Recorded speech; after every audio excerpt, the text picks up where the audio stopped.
Bonjour à tous. Mon rôle dans cette journée va être de vous exposer les principes de la neurochirurgie et de la chirurgie des tumeurs cérébrales. Donc avant tout, qu'est-ce que la neurochirurgie? La neurochirurgie, c'est une spécialité qui est extrêmement vaste puisque elle est censée prendre en charge les traitements chirurgicaux des affections du système nerveux central et périphérique, donc du cerveau et de tout son contenu, des vaisseaux qui participent à la vascularisation du cerveau, mais aussi les pathologies de la moelle épinière, des nerfs et de ce qu'on appelle les enveloppes du système nerveux, c'est-à-dire les méninges, que ce soit au niveau du crâne ou au niveau de la colonne vertébrale. C'est donc un champ d'action qui est très vaste, qui concerne des pathologies très différentes et qui amène à la pratique d'une grande variété d'interventions. Alors, où s'exerce la neurochirurgie en France? Actuellement, il y a en France environ 400 neurochirurgiens. Pour comparaison, il y en a, au moment où je parle, à peu près 1500 en Allemagne et 4000 aux USA. Donc le ratio de neurochirurgiens par centaines de milliers d'habitants est bien inférieur en France de ce qu'il est au niveau des autres pays européens ou dans le monde. Il faut distinguer dans la neurochirurgie la chirurgie de la colonne vertébrale et la chirurgie crânienne et cérébrale. La neurochirurgie crânienne et cérébrale est uniquement de la compétence des neurochirurgiens, c'est-à-dire des étudiants, des praticiens qui ont reçu une formation neurochirurgicale diplômante. Elle ne se pratique que dans des centres définis par un CIOS, c'est-à-dire un schéma interrégional d'organisation des soins. Ce CIOS contraint un plateau technique qui comprend un bloc opératoire, mais aussi une réanimation et un service de neuroradiologie.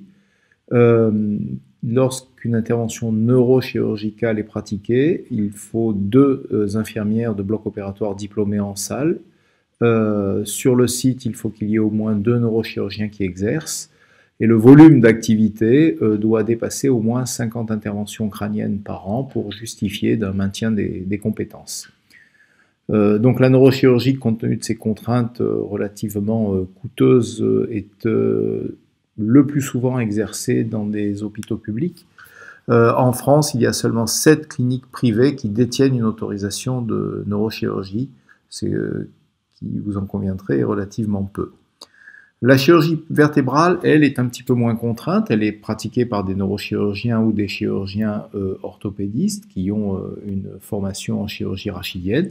Elle n'est pas soumise à un schéma interrégional d'organisation des soins et elle s'exerce aussi bien dans les hôpitaux privés que dans les hôpitaux publics. Donc revenons-en au cerveau, c'est que le cerveau est constitué de cellules, comme tous les organes de l'organisme. On y rencontre principalement 2 types de cellules, les neurones qui assurent la fonction du système nerveux central et le tissu de soutien qui assure aussi une fonction de protection et de nutrition, j'ai nommé là les astrocytes et les oligodendrocytes.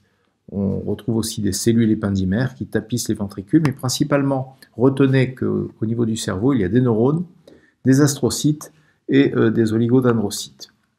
Les tumeurs cérébrales primitives, qui sont des tumeurs qui naissent et petit à petit s'étendent en refoulant le tissu cérébral alentour, mais aussi en l'infiltrant, peuvent provenir des astrocytes, on appelle ça donc une tumeur astrocytaire, un astrocytome, ou aussi des oligodendrocytes, on appelle ça les oligodendrocytomes, et il y a des tumeurs mixtes qui sont des tumeurs oligo-astrocytaires. Les tumeurs neuronales sont extrêmement rares, ce sont en règle générale des tumeurs mixtes qui contiennent un contingent neuronal et un contingent astrocytaire ou oligodendrocytaire. Alors, quels peuvent être les symptômes révélateurs d'une tumeur? Schématiquement, on distingue 3 types de signes, on les classe en 3 types de signes. Premièrement, lorsqu'une tumeur se développe au sein du tissu cérébral, elle peut irriter ce tissu cérébral qui réagit en provoquant une crise d'épilepsie. Deuxième mode de révélation, c'est que cette tumeur, en se développant, peut occuper un certain volume et provoquer une augmentation de la pression à l'intérieur de la boîte crânienne, puisque la boîte crânienne, dès la plus jeune enfance, après l'âge de 4 à 5 ans, est inextensible. Et forcément, si un processus expansif se développe au sein de la boîte crânienne, cela va se faire aux dépens des autres éléments qui occupent l'intérieur de la boîte crânienne. La pression va augmenter et il va s'en suivre des maux de tête, donc ce qu'on appelle des céphalées, mais aussi des nausées, parfois des vomissements. Tout ceci constitue ce qu'on appelle l'hypertension intracrânienne. Une hypertension intracrânienne négligée qui va évoluer peut mettre en jeu la vie du patient. Et troisième ordre de signe, c'est le déficit, c'est-à-dire une des fonctions dédiées au cerveau qui va décliner, voire s'éteindre. Alors si c'est un déficit moteur, on va parler d'une parésie, et un déficit moteur complet est appelé une plégie. Ce peut être un déficit sensitif, ce peut être un trouble du langage, on appelle ça des troubles phasiques, ce peut être une amputation du champ visuel, ce peut être des troubles de la mémoire. Il y a beaucoup de signes qui peuvent révéler une crise d'épilepsie et la plupart du temps, ces signes s'intègrent dans un de ces 3 chapitres. Ils peuvent être isolés, on peut avoir un seul signe, ou ils peuvent être associés entre eux, ou encore on peut découvrir une tumeur tout à fait fortuitement lors d'une IRM cérébrale passée pour toute autre raison qu'un de ces symptômes. Alors, lorsque l'on découvre une tumeur, principalement sur un scanner ou sur une IRM, c'est un choc psychologique pour le patient et pour sa famille. Donc même si la prise en charge de cette tumeur n'est pas une urgence à proprement parler, elle nécessite une disponibilité des médecins car le patient et son entourage se posent bien évidemment beaucoup de questions. Il faut qu'on puisse être là pour pouvoir répondre à ces questions et aux différentes interrogations qui vont survenir par la suite, faisant suite aux explications qu'on aura données. Donc, d'emblée, il faut que nos auditeurs comprennent la nuance qu'il peut y avoir entre une tumeur qui n'est pas opérable et une tumeur qui n'est pas à opérer. Très souvent, il y a une confusion entre ces deux termes. Une tumeur qui n'est pas à opérer peut tout à fait être opérable si on décidait de l'opérer, mais parfois il n'est pas nécessaire d'opérer une tumeur, car son aspect est rassurant, car elle est petite, car elle a été découverte tout à fait par hasard, et il va s'en suivre une simple surveillance. On pourrait opérer cette tumeur, mais quand on met en balance le rapport qu'il peut y avoir, le bénéfice qu'il peut y avoir à opérer cette tumeur et le risque que l'on fait courir au patient en lui faisant subir une intervention chirurgicale, ce qu'on appelle le rapport bénéfice-risque, ce rapport bénéfice-risque est très en faveur de l'attentisme, mais on préfère ne pas opérer car la tumeur ne nous inquiète pas et il n'est pas nécessaire de faire courir un risque au patient. Une tumeur qui n'est pas opérable, c'est une tumeur qui, en théorie, il faudrait opérer, mais que soit la localisation, soit l'état général du patient nous interdit d'opérer. Donc bien distinguer ces deux nuances qu'il y a entre c'est opérable, mais ce n'est pas nécessaire d'opérer, ça n'est pas utile d'opérer, ça ne rend pas service au patient d'opérer, et cette tumeur, par contre, n'est pas opérable parce que il faudrait l'opérer, mais les circonstances font ou la localisation fait que cette tumeur n'est pas touchable. Alors, on se place dans le cas où une intervention chirurgicale va être nécessaire. Que va-t-il arriver en cas d'intervention?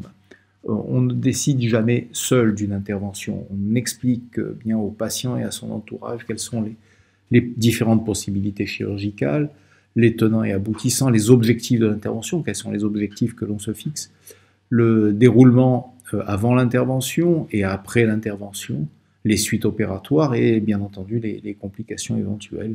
Et c'est ensemble avec le patient et son entourage familial qu'est décidée l'intervention et le type d'intervention. C'est ce qu'on appelle le consentement éclairé. Alors, quel type d'opération? Schématiquement, il y a 3 types d'intervention. Soit une biopsie chirurgicale, c'est-à-dire qu'on va faire un prélèvement au niveau du site tumoral pour obtenir un diagnostic, soit une chirurgie, on va dire, conventionnelle, qui consiste à endormir le patient et à réaliser une exérèse soit complète, soit partielle de la tumeur, soit une chirurgie qui est comme une intervention de résection conventionnelle, mais qui va nécessiter la participation du patient pour essayer d'éviter, de préserver les zones éloquentes, ce qu'on appelle la chirurgie éveillée. Alors, premier type d'intervention, la biopsie. La biopsie se réalise dans des conditions stéréotaxiques, c'est-à-dire que l'on va mettre en place un dispositif de repérage géométrique autour du crâne du patient de façon à pouvoir repérer la lésion qu'il faut atteindre pour la ponctionner. Et ça se fait à l'aide d'un cadre de stéréotaxie, c'est-à-dire un cadre qui permet de repérer le centre de la lésion. Il s'ensuit, alors ce cadre est posé sous anesthésie locale, c'est le moment le plus pénible, ça ne dure que quelques secondes, on fait 4 points d'anesthésie locale et ensuite on visse avec des petites pointes transcutanées sur la boîte crânienne ce cadre. Il est ensuite réalisé un repérage grâce à l'IRM et au scanner. On pratique une toute petite incision au niveau du cuir chevelu, on perce la boîte crânienne avec un moteur, tout ceci est totalement indolore, et l'on réalise une ponction à l'aiguille. Cette ponction stéréotaxique est en règle générale réservée aux tumeurs qui sont mal placées, aux tumeurs qui sont inopérables, comme celle que vous découvrez ici sur cette IRM. Le retour à domicile se fait le lendemain, après que le patient ait bénéficié d'un scanner cérébral, et il est revu une dizaine de jours plus tard avec le résultat histologique et donc la discussion qui s'ensuit pour la meilleure prise en charge. Deuxième cas de figure, la tumeur est opérable, il faut l'opérer. Il y aura une analyse histologique, mais qui va passer par l'analyse du tissu que l'on va retirer. On voit ici, le patient est porteur d'une tumeur du lobe temporal, latéralisé du côté droit. On voit très très bien la lésion ici sur des coupes coronales, ici axiale et ici sagittale. Donc cette intervention va nécessiter une anesthésie générale. Il est pratiqué un rasage à minima, en règle générale, sur le tracé de l'incision. Et cette incision cherche absolument à éviter les zones non couvertes, notamment toute la région du front qui est visible et incisée à ce niveau-là, provoquerait une cicatrice très souvent disgracieuse et inesthétique. Donc c'est pour ça qu'on préfère réaliser souvent parfois des incisions très grandes, parfois dont la taille va bien entendu dépasser la taille de la zone où on va réaliser ce qu'on appelle le volet crânien, je vais vous expliquer ça tout de suite, de telle façon à éviter absolument les zones qui seraient visibles. C'est pour ça que très souvent on pratique de grandes incisions curvilignes pour pratiquer ce qu'on appelle un volet crânien, un volet osseux. Un volet osseux, c'est une sorte de capot que l'on va découper autour de la zone où se situe la tumeur qu'il faut enlever, de façon à pouvoir aborder cette lésion dans d'excellentes conditions. Bien entendu, à la fin de l'intervention, comme on le voit ici sur ce scanner, le volet est reposé, fixé par de toutes petites plaques qui viennent s'appuyer sur la boîte crânienne, et en règle générale, la consolidation est acquise au bout de 6 mois, mais dès le lendemain ou le surlendemain d'intervention, on peut considérer que ce volet est solide et que le crâne est suffisamment résistant pour qu'il n'y ait pas besoin de protection et que le patient puisse sortir de l'hôpital sans avoir besoin de porter un casque ou une protection quelconque. Parfois, quand les lésions sont toutes petites et que l'on doit les repérer, on utilise ce qu'on appelle un système de neuronavigation, parce que, par exemple, vous voyez ici, le cortex cérébral a été exposé, mais rien ne vous dit que la tumeur que l'on doit opérer se situe ici, là, ou ici, sous cette partie du cortex, ou là. Et bien entendu, il n'est pas question de fouiller. Alors, on utilise un système de navigation péropératoire qui consiste à mettre en correspondance le patient avec sa propre imagerie, et ceci nous permet de tomber directement sur la tumeur une fois que la zone a été exposée. On peut aussi utiliser une échographie péropératoire qui est un système beaucoup plus simple, beaucoup moins coûteux et qui dans certaines tumeurs corticales suffit. Mais la neuronavigation, l'échographie ne peut pas vous aider à centrer le volet, donc on utilise souvent la combinaison des deux, la neuronavigation pour installer et centrer le volet et l'échographie pour placer au mieux ce qu'on appelle la corticectomie. Ensuite, l'intervention est réalisée sous microscope opératoire. parfois, dans certains centres équipés et très riches, on peut utiliser une IRM péropératoire, mais je veux dire, il n'y a vraiment pas besoin d'une IRM péropératoire pour resséquer une tumeur cérébrale dans l'immense majorité des cas. Troisième type d'intervention, c'est la chirurgie éveillée. Alors ça se fait sous anesthésie générale, complétée par une anesthésie locale du cuir chevelu. Comment est-ce qu'une chirurgie éveillée est possible? Il faut savoir que le cerveau est totalement indolore. Ce qui fait mal quand on le touche, enfin quand on va le traumatiser, ce sont le cuir chevelu et la méninge. Donc si on prend soin de réaliser une anesthésie locale du cuir chevelu et de la méninge, on peut pratiquer une intervention quasiment sans avoir besoin d'endormir le patient. Donc en général, comment ça se passe? On endort le patient, on y associe une anesthésie locale, et une fois que la zone opératoire est exposée, le patient est réveillé. Ça permet de réaliser des tests neurologiques, de déterminer quelles sont les zones à risque, les zones qu'il ne faut pas toucher, et donc de resséquer les tumeurs qui sont proches, soit des zones motrices, soit des zones du langage, en préservant la fonction. Donc on ne se fixe plus des limites telles qu'elles sont fixées par l'imagerie ou telles qu'on les voit macroscopiquement, on se fixe ce qu'on appelle des limites fonctionnelles. Voilà un exemple d'une patiente opérée en chirurgie éveillée. Voilà la tumeur avant l'intervention, ici, que vous découvrez. C'était une tumeur pariétale qui bordait en avant la zone motrice.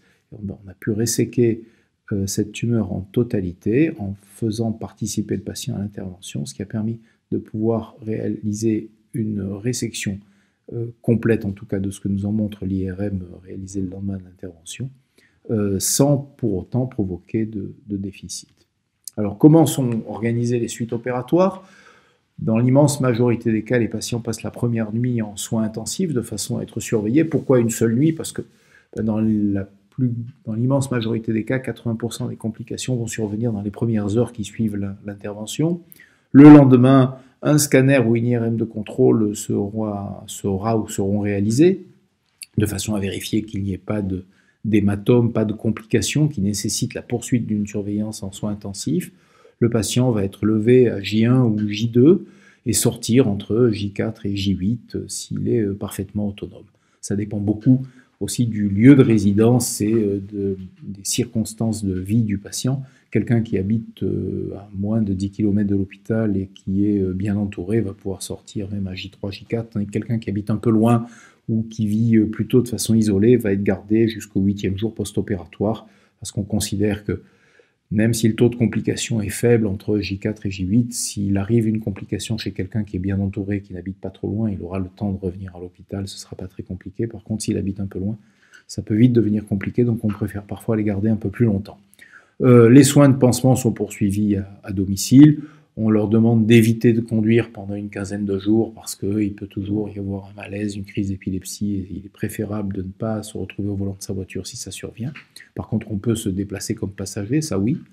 Et nous revoyons les patients une dizaine, une quinzaine de jours après l'intervention avec le résultat de l'anatomopathologie. Et s'il doit s'en suivre une chimiothérapie, une radiothérapie, il y a bien entendu une consultation d'annonce qui est organisée dans les suites immédiates de la consultation avec le neurochirurgien, de telle façon à ce que le patient vienne nous voir à l'hôpital sans diagnostic précis et qu'il sort de l'hôpital avec un diagnostic, mais aussi avec un traitement et avec un programme thérapeutique qui soit précis. De telle façon à ce qu'il n'y ait pas de tergiversation. On ne fait pas de consultation d'annonce en disant voilà, vous avez une tumeur qui va nécessiter une chimiothérapie, une radiothérapie le lundi et qu'on attend 3-4 jours avant qu'ils rencontrent nos collègues neuro-oncologues qui vont leur expliquer en détail le traitement. Ça se fait d'emblée, on annonce le résultat et on annonce le programme thérapeutique. L'arrêt de travail va beaucoup dépendre de l'état général du patient et de la façon dont il tolère le traitement, mais en général, on tombe rarement en dessous de 45 jours à 2 mois. Et le suivi en neuro-oncologie est parallèle au suivi en neurochirurgie, où nous revoyons les patients 3 mois après l'intervention avec, bien entendu, une IRM. Alors, le pourquoi de la chimiothérapie ou de la radiothérapie, je ne voudrais pas amputer le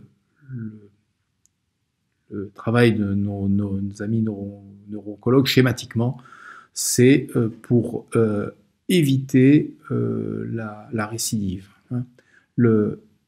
Comme je vous l'ai dit au début de cet exposé, Les tumeurs cérébrales sont des tumeurs qui refoulent le tissu cérébral alentour, mais aussi qui l'infiltrent. Et lorsque l'on opère un patient, on va retirer tout ce qui est macroscopiquement anormal, qui ressemble à une tumeur et ne ressemble pas à du cerveau, mais on sait pertinemment que dans beaucoup de cas, il va rester des cellules tumorales dans les bords de la cavité opératoire, et même parfois à plusieurs millimètres en dehors de la cavité opératoire. Bien entendu, dans le cerveau, nous sommes limités par la fonction et on ne peut pas réaliser de résection très étendue. Donc la chimiothérapie et la radiothérapie sont deux traitements additionnels qui vont s'attaquer à ces potentiels résidus qui peuvent faire le lit de la récidive. Voilà pourquoi. Alors, que faut-il retenir de cet exposé assez succinct, mais qui cherche à vous expliquer la neurochirurgie et la prise en charge des tumeurs? La neurochirurgie, c'est un domaine donc, qui est extrêmement vaste et les tumeurs cérébrales n'occupent qu'une petite partie de ce domaine. Ce sont des tumeurs rares et dont le diagnostic marque souvent un tournant dans la vie du patient. La prise en charge ne peut pas être dévolue au seul neurochirurgien, elle est multidisciplinaire. De nombreuses spécialités sont nécessaires pour le diagnostic et pour le traitement. C'est un travail d'équipe où il y a des neuroradiologues, des neurochirurgiens, des anesthésistes, des psychologues, des neuropsychologues, des oncologues. Et la participation des aidants, donc de l'entourage familial, est primordiale pour les patients et pour les soignants. Voilà, je vous remercie de votre attention. Je sais que ce schéma, cette année, contraint par l'épidémie, ne nous permet pas trop d'échanger en direct, mais j'espère qu'on pourra le faire lors de la journée en visio. Bonne journée à tous.